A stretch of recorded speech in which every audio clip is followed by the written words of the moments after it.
Hey guys, welcome to this week's episode of the Hero Academy. I have my friend Clive. Clive is the CEO of LogRx. I'm eating some chocolate here, so I'll be done with that in a minute. Don't mind me. I had to sneak it in while I could, and then we got to get the kids off to MMA. How are you doing today, sir? Doing good. Thanks for having me. No problem, man. I'm super excited. Are you still working full time as a fireman? I am not. No, I officially left the fire service the spring of 2022 to run my software company full time.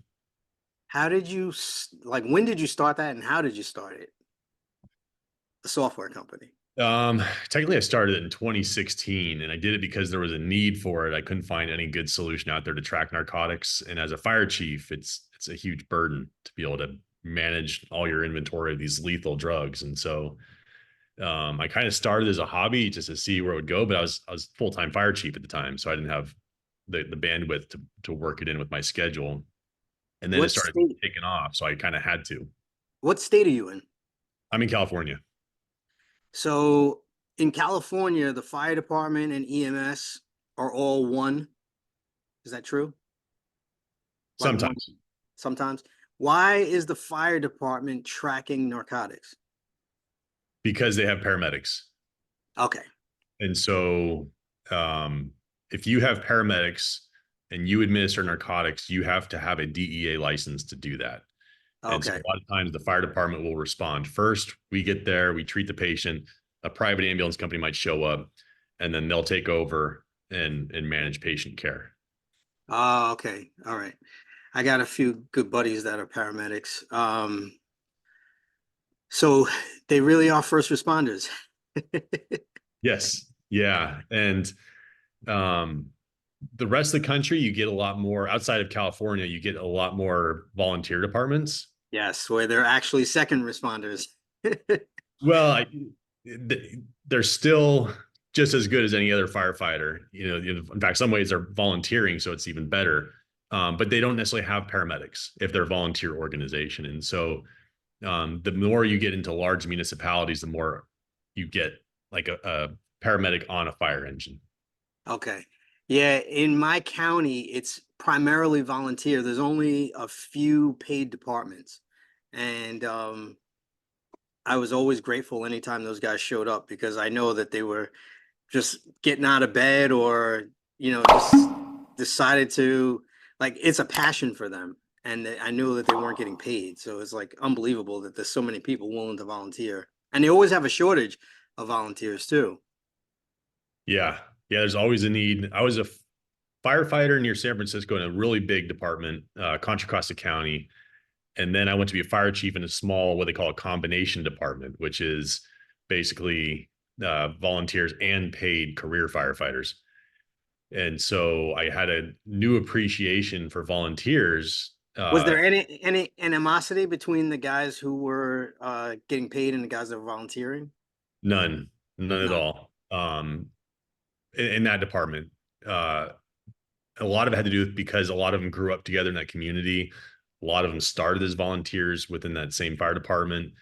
And so, like, if you walked in and you were interacting or hung out, did a ride along for the day, you wouldn't be able to tell the difference with a volunteer versus a paid guy. It was great. Okay, that's pretty cool.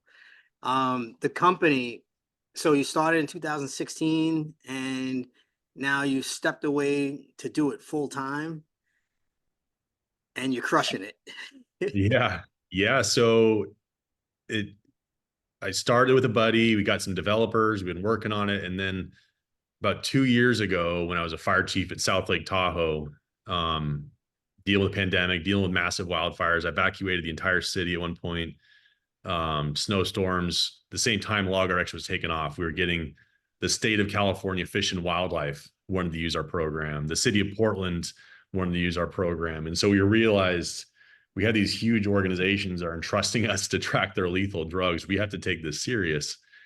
And so I realized I had to pick between being a fire chief and running the company I'd started. And honestly, it was the easy choice at that point because I love being an entrepreneur. Man, Um, that's really cool. Tell me about your career in the fire department. I'm sorry, one more time. Tell me about your career in the fire department. What was your most favorite role? Was it being chief, or was it when you were like actually in the field? It's a great question, just because each position changed so much. And it really was probably an age thing. When I was younger, I liked being the low guy in the totem pole. Just give me the nozzle, let me off my leash, and go kick down doors and put fires out. And the firehouse that I was in Contra Costa County was really busy. It's the busiest in the county. We'd get house fires pretty frequently. It wouldn't be uncommon to get 20 calls a shift, so you're getting beat up. But even after doing that for 10 years or so at that station, it sort of felt like Groundhog Day. And that sounds strange when you're going to house fires, and that becomes monotonous. But I felt like, hey, you only live once. What else can I do? And so as I became a chief, I started getting, you have gratification from, like, as a training chief, I completely redesigned how our academies were orchestrated and how we ran them, how the recruits had expectations of them, which now they had a better understanding. And so being able to redesign that with my team, I did that in 2012, 2013. Contra Costa Fire still uses the academy I designed. And so things like that became more gratifying, which are more long-term projects versus going into a house and pulling somebody out, which is instant gratification. Right. So it's hard to say which one was my favorite. I definitely had more fun when I was in the firehouse with the guys than being a fire chief. That part is kind of political and not so much fun. But the accomplishments on both ends was a blast. Now, in the fire department, they do, when you're just hanging around a firehouse, does everybody, it's not like paramilitary, they don't jump up at attention, but do they kind of fear you a little bit as the chief? Not at Contra Costa, because I grew up there essentially. I started there at 18 as a reserve firefighter, working at the apparatus shop with the mechanics. And so by the time I was a battalion chief and then a training chief, like, these guys, I'd been to their weddings, we'd go out partying together, we ride dirt bikes together. So, they call me by my first name. By the time I got to South Lake Tahoe, uh, my wife says I have like a resting bitch face. Like, if I'm not smiling, she says I look angry. And so even the 2 years I was at South Lake Tahoe, there were some people that would tell the other chiefs, like, "Hey, Chief Savicle, he's not very approachable." I'm like, try talking to him. He's pretty easygoing. Right, right. Are you ever been to New York City? I have, yeah. My boroughs. So my neighbor across the street, he was a bureau chief. So Okay. he's like pretty big time. I'm not sure which bureau. I can never remember. I think it was Queens, maybe Manhattan. I don't remember, but it was a pretty large bureau that he was in charge of. And I know that he had a driver who would come and pick him up. So he was like almost considered like a mayor, basically. Like he was, and I think people probably feared him. He had a lot of pull, but he was a super, super nice guy. I just knew him as my neighbor. Yeah. But people would be like, "Oh, you live next to John," they put him up on such a high pedestal. Yeah.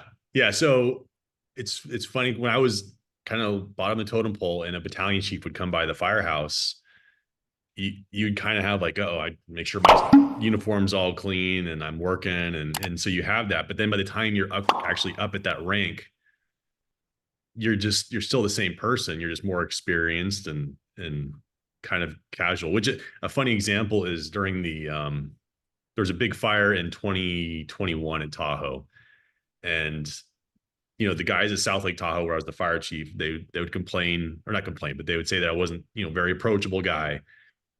And so I remember I did a news interview that was broadcasted nationally, and it's nowhere near San Francisco where my old department was at. Well, the guys back in my old department are like texting pictures of them flipping off me on the TV, just joking around me. And so that's kind of a good example of how the guys I grew up with, they have no problem flipping me the bird and sending me the picture, in fun. Whereas the guys who actually work as the fire chief, they're like nervous to come to my office. So it's kind of funny dynamics. It's the title too, because you don't. you don't want to just walk into the chief's office. I have a lot of I've been on my agency for so long that I know most of them. I've worked with them, so like for me, it's not so much that they're a chief of department or chief of detectives. It's like I remember when they were a lieutenant, or I remember when they were a sergeant, and they're just a normal human to me. But like I see how like the rookies look at them, and they definitely stand up straight and they get the back, you know, they get a little shaky around them, and it's like they're just a regular person. They're Yeah. human. As long as you're doing your job, like you have nothing to worry about. Yeah, it's kind of those things where as a in a leadership position, it's always good to get engaged. Like we would have annual physicals at the fire department, and during those annual physicals, there was like a test where they would have the firefighters do push-ups, sit-ups, pull-ups, all that fun stuff. And so I would make sure to do that too, even though I was the fire chief. It's like, no, I'm going to meet the same standards you guys are. In fact, I'm going to do my best to do more push-ups than you do. And so I think that scores you points anytime you're in kind of a leadership position. So you're not just do as I say, not as I do sort of mentality. What does a typical day in the life of a CEO look like now? Like what are you doing every day? What's your main priority? Is it marketing your company or is it something else? Fortunately, we've gotten big enough to where I don't have to wear as many hats as I did a year and a half ago when I went full time. So now we have a marketing director that I work with probably the most, just because that's such a big part of what we're doing. We now have a sales director, so I can basically just hand off everything to him. He's taking care of all the accounts, and then he's hiring. We're bringing on another sales rep tomorrow to work with him. We have someone else that does our design work. We have someone else that does our marketing online, our website. We have a development team. And so now my focus is kind of like working with the marketing director to make sure that we're getting our brand out there, doing our financials to make sure that we, go stay in the black. Right. Number one rule of a CEO is to not run your company out of money. Right, right. Um, and so it's nice now that we've been growing so much that I'm able to narrow my focus and really have other people to kind of take on those other roles, which honestly is a great thing about being an entrepreneur and starting your own business is you get to plant your own garden. You get to surround yourself with the people you want who are just rock stars, versus being like a fire chief, especially coming from the outside in the South Lake Tahoe. You get who you get, You get who you get. And the people that were problem children before you got there, guess what? They're still problem children and they're yours now. and they're yours. And if you go into an organization where there was not good accountability, and now all of a sudden you have high accountability, you're up for a fight. And so being an entrepreneur has some huge advantages, and that you can surround yourself with amazing people. Were you always kind of entrepreneurial, or was it like something you got the bug? Like I know that firemen across the country have the greatest schedules in the world. Yeah. So a large percentage of them are entrepreneurial or they have a um, side hustle, side gig, and a lot of them have a side business. Were you always like that, or at some point did you look around and say, I got to do something else? Um, I think I was entrepreneurial before I knew it, because I remember specifically one day when I was a captain at my dream firehouse, really busy, great crew. And I just remember sitting on the bumper of the fire engine while it's in the apparatus bay, looking out on the street, thinking, am I just going to keep doing this till I'm old and gray and then I retire with a bad back and heart issues? There's more out there in the world. And so, which sounds like looking a gift horse in the mouth, like I have the greatest job in the world, greatest station in the world. Um, and so it wasn't until I became a battalion chief and one of the firefighters that worked for me directly, back when I was a captain, he started a company it's called Tablet Command. And so with that program, they would manage resources on an iPad on a fire. And so he asked with his co-founder in the company, they said, "Hey, would you come represent us at a conference and just kind of speak? Because you're a battalion chief, you got experience. Can you just come represent us?" And so he flew me down to San Diego. I went to this big conference. I spoke for him, and they actually had another big company come to him and offer to acquire him. And so just that 3 or 4 day experience, like, wow, I could see myself doing this. Um, and so I think that's when I got the bug. And so I started another software company in 2014 that ended up getting acquired in 2018. That one it was an exposure program for fires, like a health and safety program. But I think it was when I did that little trip down to San Diego representing them that it really made my brain think, okay, there's more to the world and I could see doing this. That's awesome. I love that. There's so many lessons in there, but I think the inspiration of seeing someone else close to you do it. Oh, by the way, I definitely want you to link me up with that guy because I'd love to interview him as well. So when I hit pause, please, I'm gonna drop my cell number in the comments there, and then we'll stay in touch. But if you could have a Netflix cameraman follow you around, um, and you could design your own show, what would your show be about? The life of a CEO, or would it be about something else? Uh, the life of a successful ADHD person. I don't know. I, my like I am all over the place. I do the software stuff, but then like it's hard for me to sit down for any period of time. So I'll work on things set for a period of time. I'll get up, I'll take the dog for a walk. I'll go back to my desk, I'll go to the gym, I'll come back, I'll go to the garage, I'll work on my motorcycle. And the whole time I'm down in the garage, I'll have a notepad. So I'll be jotting down notes. And so I'll go back to my desk. So I think if I had a cameraman, they would need some athletic shoes and be in good shape to carry the camera around because I'm kind of all over the place. But that being said, I've been able to focus it. Like I have a timer by my desk that's preset to 20 minutes. So I'll hit start just to knock out whatever project it is without interruption for 20 minutes. Um, Time and blocking. That's a huge CEO trick that I'm glad that you mentioned because that's part of your success, I imagine. it is, and my wife helped me with that because years ago, as a fire chief, um, I was just complaining one day about how much I would struggle working on a project with all the interruptions, like Right. all the people calling, all the emails, all the people just walking into my office. And so she told me, like, close your emails, just close the folders, just close your office door and just work on that one project. And you'll get more done. And so I think I learned it from her years ago, just, focus on one thing at a time. And so I found that timer, because if you have a timer right there in your face counting down, like I work much better under pressure. And so if I've got that 20-minute deadline, like I am going to knock out whatever it is I'm working on. Clive, have you ever heard of the Pomodoro app? That's the one I use. It's a Pomodoro timer. No. So you could set it for any amount of time, but I set it for 25 minutes and then I do a 5 minute break. So then I go upstairs, I get water, go to the bathroom, then I go back down and do another 25-minute session. So that's how and then you get another 5 minute break. And that's the hour. Yeah, that's music to my ears. That's how I work best. Yeah, so there's an app. It's called a Pomodoro timer and it looks kind of like a pomegranate. And that's the one that I use. So are you doing any other projects on the side other than running this very successful company?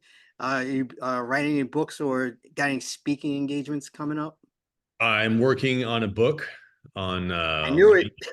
yep, and not just on leadership in the fire service, but I want to make it general Okay. so that anybody in any industry could grab it, take a look at it. And so as I'm writing it, I'm not writing it specifically to firefighters or fire chiefs, just because a lot of things I've learned have really helped me with being a fire chief. And then vice versa, being a CEO had really helped me as a fire chief to run it like a business, not just as a bureaucratic department head in the government. I have one last long question for you. In your How many years was it in the fire department? 25. In your 25 years, what's the wildest call you can remember going to? Craziest, funniest, wildest call you remember going to? I'll give you a minute to think about that. The story that you tell from the stage or that you tell friends and family. And then I'll just hit you with my last five quick questions, but go ahead and think Yeah. about that. God, that's such a tough one. Um, Or your fondest memory. you know what? One of the best memories was evacuating the entire city of South Lake Tahoe and the neighboring communities in 2021. It was stressful at the time, and I'm sure I got some gray hairs out of it, but it was just such an insane experience to basically like sometimes I still feel like I'm still a dumb 18-year-old that likes racing motorcycles. And so like, okay, I'm working with the city manager and the police chief, and we're about to tell 30,000 people to evacuate. And it's like, okay, we're pulling that trigger. How long did that evacuation take? 4.5 hours. So we actually did a lot of preparation. It actually went very smooth. And ironically, 6 months prior, the city manager came to me and said, hey, can you put together a new evacuation plan for the city? Because the one we've got is terrible. And so the evacuation plan I came up with the help from others, I took to the city council on August 3rd. And when I was designing it, I was thinking, okay, this city is never actually evacuated. Nobody's ever evacuated Lake Tahoe before. So what I'm building is just going to be a nice little feel good placeholder that people will be able to reference, but no one's ever actually going to use this. And so it got approved by the city council August 3rd. And on August 30th, we used it. A It month was, later. yeah, it was insane that it was actually utilized and it went well, and probably went well because I collaborated with so many other parties to design it, that when we actually pulled the trigger, we were all on the same page. And so it was quite an experience. Uh, the people that have 25 years in and they don't know what else they're going to do, how do you suggest they avoid burning out? Having a plan before you retire. And so I have a really, really good friend, which I'm actually probably going to start a consulting firm with. We're right now in the process of trying to come up with a name, but uh, he struggles. He's older than me by 10 years, and he pulling that plug. Like he's been a fire chief over half his career, probably 20 plus years. The identity is so ingrained that it's hard to imagine what you're going to be after the fact. Yeah. Yeah. And I mean, I look back at Contra Costa where I designed their academy with my crew and training, and over half the department there has no idea who I am right now. You know, out of the hundreds of employees there, if you mention my name, like, who's that? I was like, you went through my academy. But fortunately, I don't use that as my identity to where I struggle. But a lot of guys, because I had something else to go to. I really enjoy being a CEO. I love going and working at a desk across my wife every day.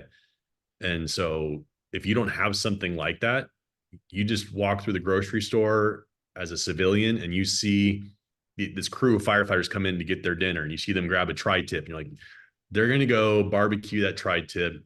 They're going to hang out at the table. They're going to laugh and joke. They're going to watch some dumb movie laughing all night.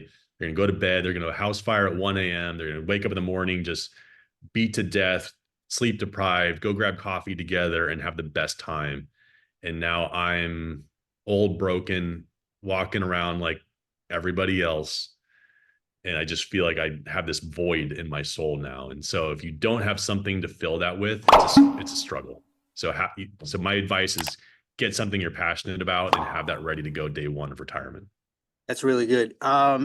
My last five rapid fire, because then I got to go and I know you got to go, and I appreciate and respect your time so much.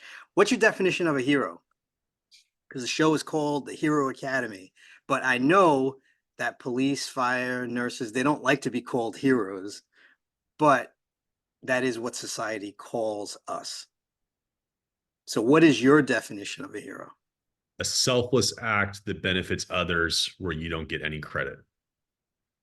And so I think too many people feel like they need credit for their actions. They need that gratification of, hey, look what I did. Everyone look at me.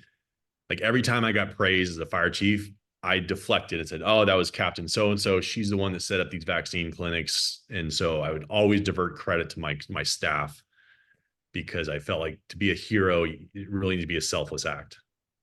Love it. Now, being a CEO, the stresses are different than the prior job, prior career. When you're starting to feel stressed now, because I know it's not without any problems whatsoever. There's a new fire every day, I'm sure.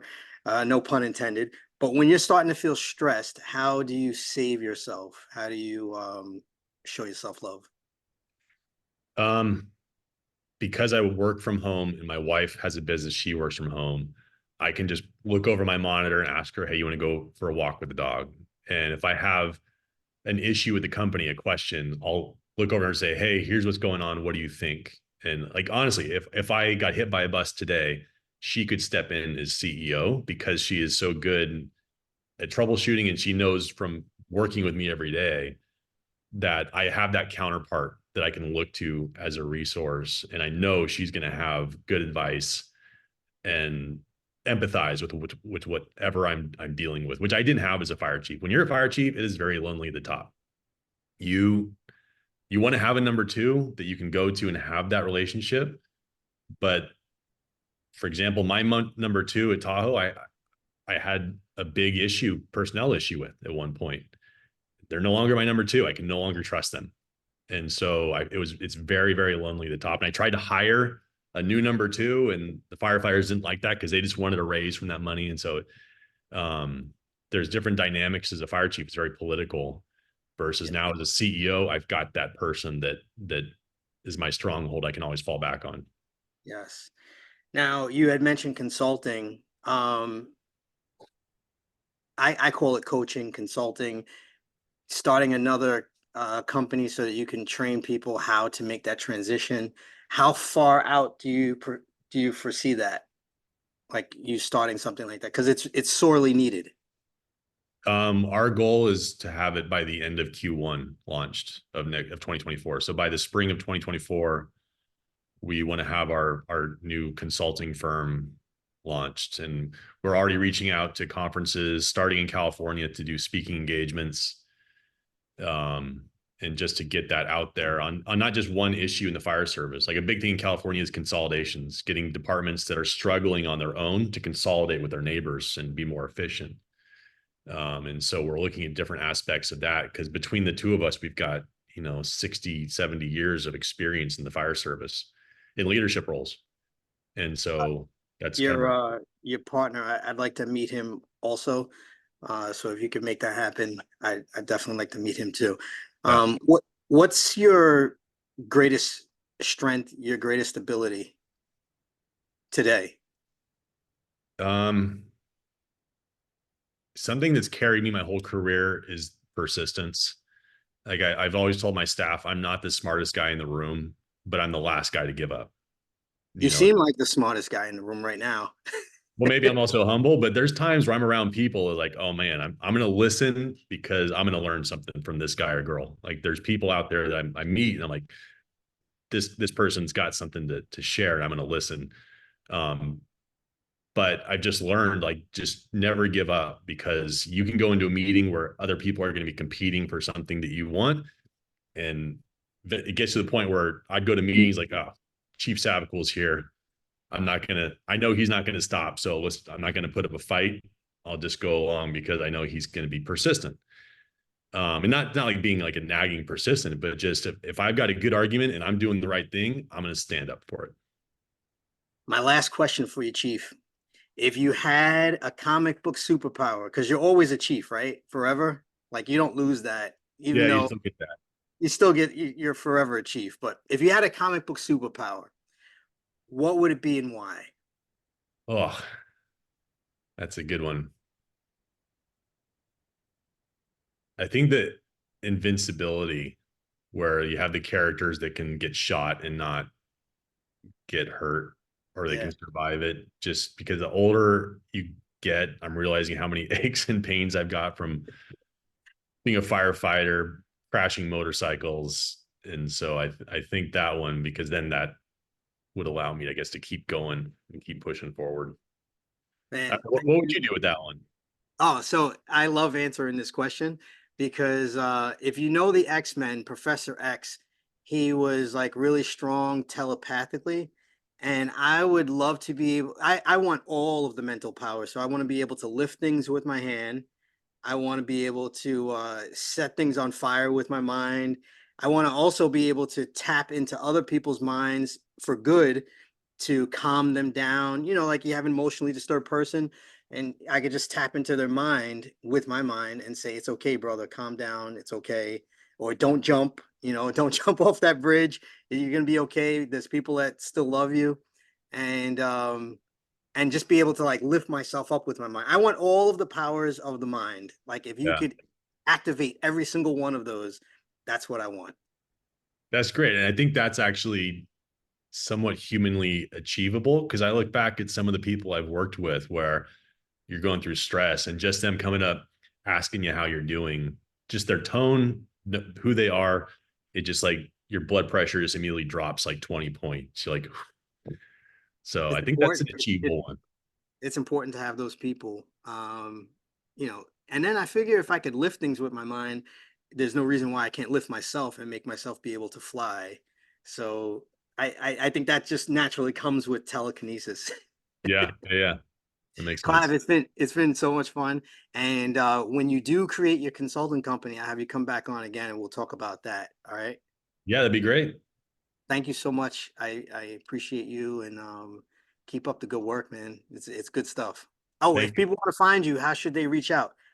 Um, so our website is logrx.com, logrx.com. I'm also on LinkedIn. I have Facebook, but I don't use it. So LinkedIn and our website's the best route. Clive Savacool sounds like a Hollywood name. It doesn't sound real. I've been asked multiple times if I made it up.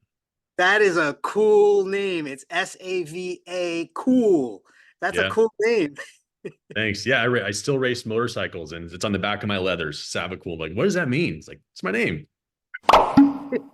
It definitely sounds like a Hollywood name. Thank you so much, and we'll talk again soon.